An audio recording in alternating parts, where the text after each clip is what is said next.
iHeart, get ready. Fantasy football is here. Welcome to the Scout Fantasy Show. ScoutFantasy.com is home to the Fantasy Football World Championships and the best players in the world. Real money winners giving their secrets to help you win. Now exclusively on iHeart. This is the Scout Fantasy Show with your host, the one, the only, Dr. Roto. Dr. Roto, get out the insurance cards, get out the copay. The office is open, my friends. And man, there is just a huge trade today. Jay Ajayi gets traded to the Philadelphia Eagles for a fourth-round pick. A fourth-round pick. So let's discuss this trade in depth, okay? Firstly, why a fourth-round pick? Because Jay Ajayi's got some knee issues. I think that most teams, most people out there don't believe that Jay Ajayi will last 5 to 10 years. Maybe 3 to 4 years. So that's why it's a fourth-round pick. Because you're like, Jay Ajayi, this guy was like a first-round pick in my draft. That may be so, but in the NFL, that's a third or fourth-round pick. Secondly, Adam Gase hates this guy. He's always hated this guy. Now, my question is this. Do I trade Jay Ajayi or do I get rid of Adam Gase? I think the Dolphins had to choose, and they chose Gase. So now who's left in Miami? Kenyon Drake is there. Not the biggest back ever, but he's pretty darn fast, and I think he should have opportunity. But is he a physical back who can get 25 touches a game? I don't think so. Damian Williams, pretty good catcher, runner, blocker. I like him. But is this a guy that you can win with? Yeah, I don't think so. Señorice Perry? Yeah, I don't think so. I think the Dolphins will try to figure this out and piece it together, but they have a lot of work to do this offseason. Who is their quarterback? It's not Jay Cutler. Ryan Tannehill? Really? Landry, they're talking about trading him. Parker, Stills, Carew. I mean, this team is a bit of a mess. So I guess Miami's thinking, look, we're not going anywhere, and Ajayi wants too much of the ball. And the problem is he's not a natural pass catcher. So they're willing to see what Drake and Williams can do. It's never good when you lose out on a great player. It just isn't. Now, the big mess is Philadelphia. Jay Ajayi goes there and immediately is the number one running back. Let's not kid ourselves. Number one running back by far. He's finally going to see a hole to run through, which he never saw in Miami. And this guy could be a huge threat. I don't think this affects Wendell Smallwood. Jay Ajayi is not a natural pass catcher. I think there's a role for Smallwood. It may be a smaller role, but I still think he gets snaps. I think it does affect LeGarrette Blount. Now, we still may see LeGarrette Blount in short yardage situations. That's true. We may see him in the fourth quarter. We may see him at 4th and 1. But I think there's snaps for LeGarrette Blount. But if I had to guess, I think we're looking at 60% Ajayi, 20% Blount, 20% Smallwood. Corey Clement has issues now. And I do like Corey Clement. But if I'm the Eagles and I'm doing as well as I'm doing, and I think I can make a run, and the Dolphins are willing to move Ajayi, I'm making this deal. This is a no-brainer. So for the Eagles, I give this deal as an A. The only way that it wouldn't be an A is that it's a little messy in the respect of, are there too many guys there? But Doug Peterson rotates his guys. I still like it for Ajayi, still like it for Ajayi owners, and I guess obviously Kenyon Drake. Okay, so that's the shakeout of this deal, but look, a lot of deals. Here's another deal. Jimmy Garoppolo goes to the 49ers. Outstanding trade. So who's a winner there? The 49ers are a winner there for sure. Jimmy G is a very good quarterback. He is. Very good quarterback. And the truth is I'm not sure that whether Kirk Cousins was going to end up in San Francisco. So San Francisco didn't feel 100% comfortable about whether or not Kirk Cousins was going to be there. So they might as well go after Garoppolo, and a second-round pick makes a lot of sense. They got extra picks for doing that deal with the Bears when the Bears traded up to get Mitch Trubisky. So they were able to do a deal like this. Garoppolo, would you rather have Garoppolo or some of these guys who are coming into the draft? Well, Rosen and Lamar Jackson and Darnold, these guys are good quarterbacks, but Garoppolo has proven he can play in the NFL. So I'm ready to give him a shot. I think it's a great deal by the 49ers. For the New England Patriots, look, you got Tom Brady. Are you getting rid of Tom Brady? Are you benching Tom Brady? No. And if Tom Brady wants to play 3 more years, Tom Brady can. So the problem was this. Are you going to overpay Jimmy Garoppolo to hang out for 3 or 4 years just in case Brady gets hurt? But if you do, you can't afford to play guys like Malcolm Butler and guys you need to pay. Right?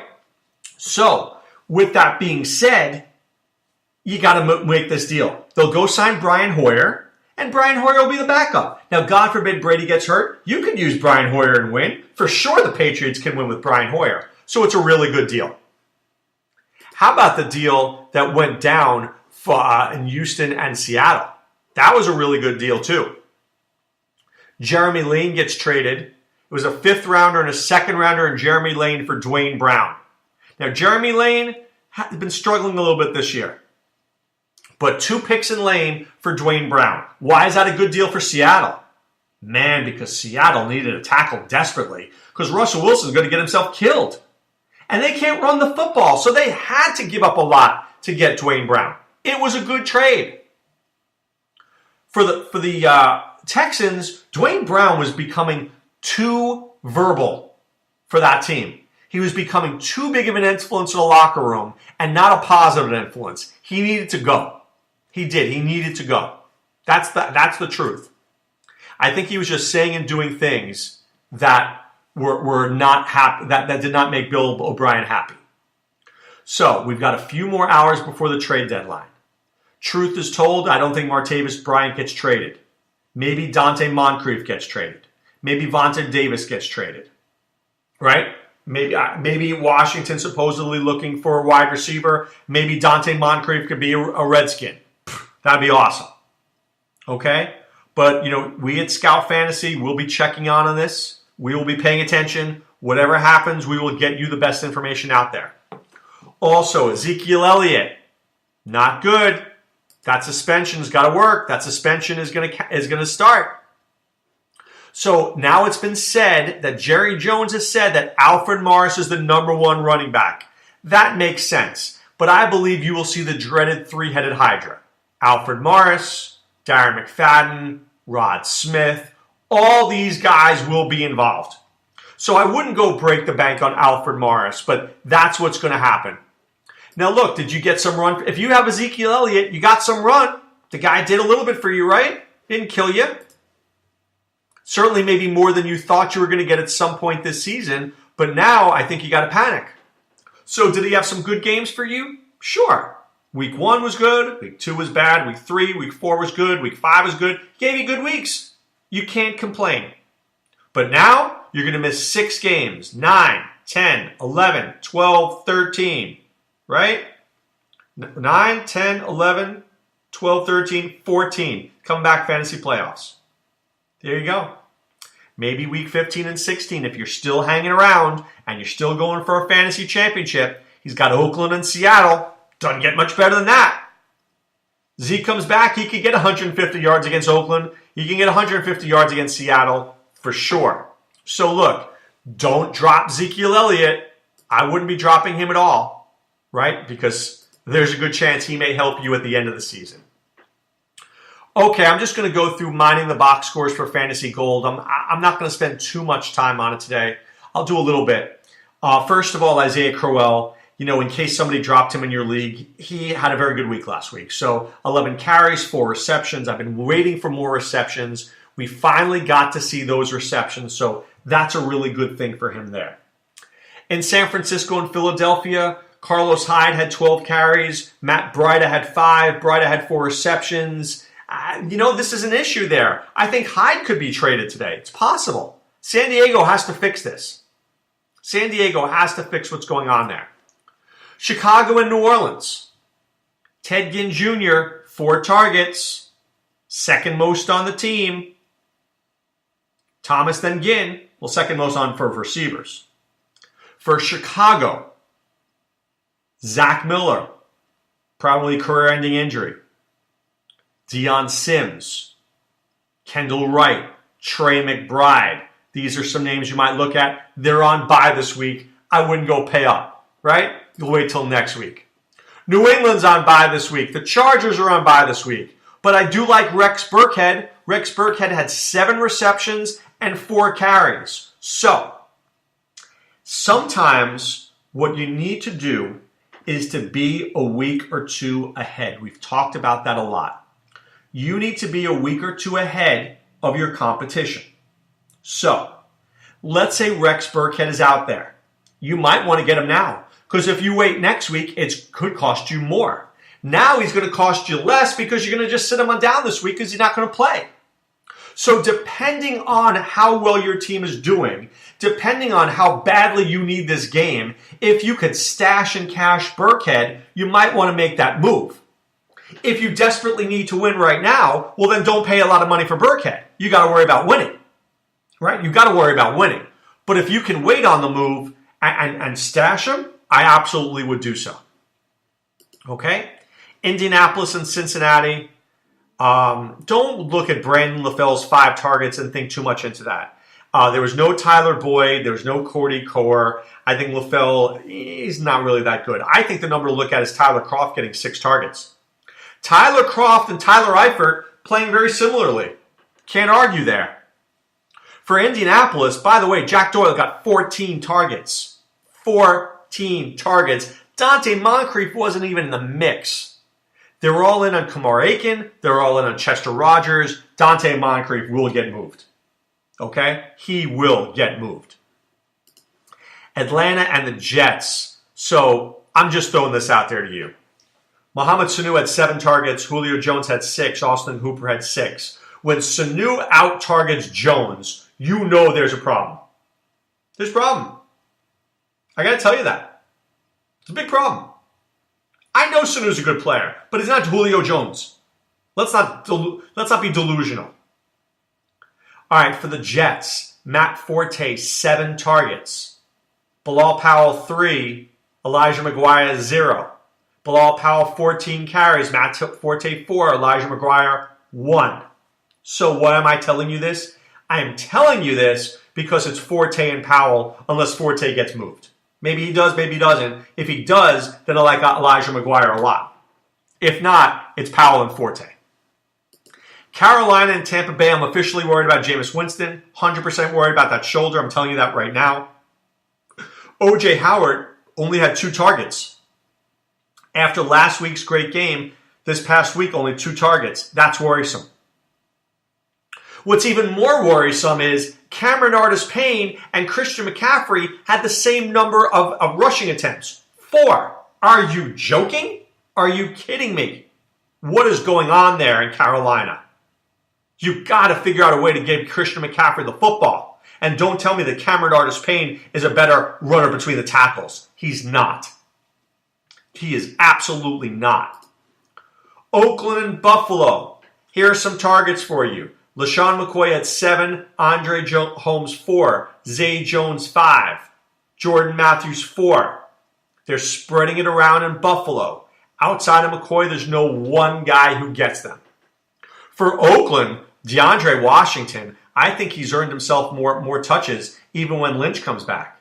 6 carries, 26 yards. He had 8 receptions on 10 targets. He's going to get the football. He's going to get the football. Cooper had 10 targets, Crabtree had 10 targets, and Washington had 10 targets. That's a lot. That's a whole lot of targets. So I think that DeAndre Washington, if he's available right now, very interesting player to pick up. Houston and Seattle. I told you before, Seattle had to make that trade for Dwayne Brown. They had no running. Would I invest in Eddie Lacy or Thomas Rawls? No. I'm ready for CJ Prosise to come back. I don't know when that's going to happen, but I'm ready for it. Seriously, I'm absolutely ready for it. Seattle's receiving Tyler Lockett, 8 targets. Paul Richardson, 7. Dougie Baldwin, 10. Jimmy Graham only had 5 targets, but he did catch 4 of them. For Houston, Hopkins had 11 targets and Fuller had 8. So out of 30 pass attempts, 19 went to those 2 guys, almost 2/3. The rest of the team split a third. So that team is all in on Hopkins and Fuller. Pay attention. Bruce Ellington did have 4 targets, but he's really a non-entity unless there's somebody gets injured. Okay? For Dallas, without Zeke, I think everybody gets more involved. A little Cole Beasley, a little Terrence Williams, a lot of Des Bryant, a little Alfred Morris. I don't know it's hard to replace 33 carries with Zeke. Morris may get 10, McFadden may get 6, Rod Smith may get 2, but it's hard to replace 33 carries. So watch Dak Prescott do more. For Washington, get a load of this. 39 pass attempts by Kirk Cousins. Crowder had 13 targets. Ryan Grant had 7. That's 20 right there, and Chris Thompson had 9. 29 out of 39 went to 3 guys. 3 guys. Josh Doctson had 3 targets. Jordan Reed had 1.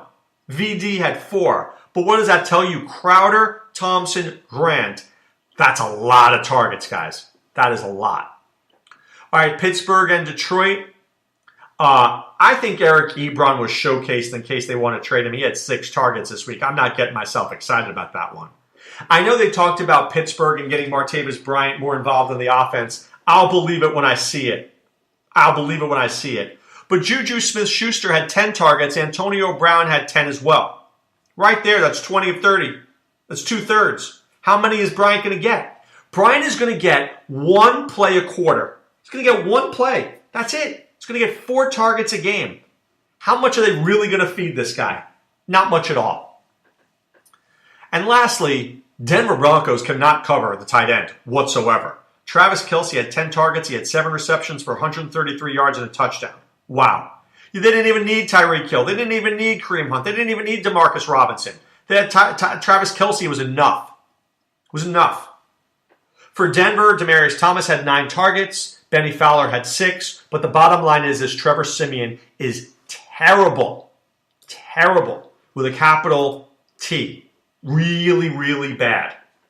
I believe that they will lose the locker room if Paxton Lynch is not named the quarterback this week. Now, I don't know if Paxton Lynch is any good.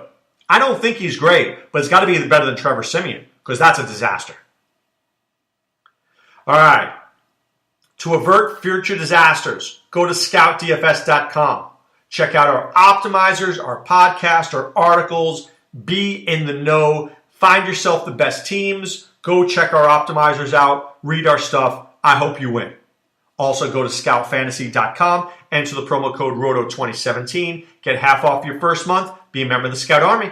It's how we roll. We want you to win your league championships. But right now, it's time to put away the insurance cards, put away the copay. The office is closed, my friends. Back tomorrow with Waiver Wire Wednesday. All the information that you'll need to win your league. So wishing you a great day, guys. Be well. Take care. Thanks for listening to the Scout Fantasy Show. There's never been a better time to join the Scout Army. Visit scoutfantasy.com. Use the promo ROTO for 2 months free. And don't forget, fantasy players, please thumbs up the podcast on the iHeart app. See you next time. Go Scouts!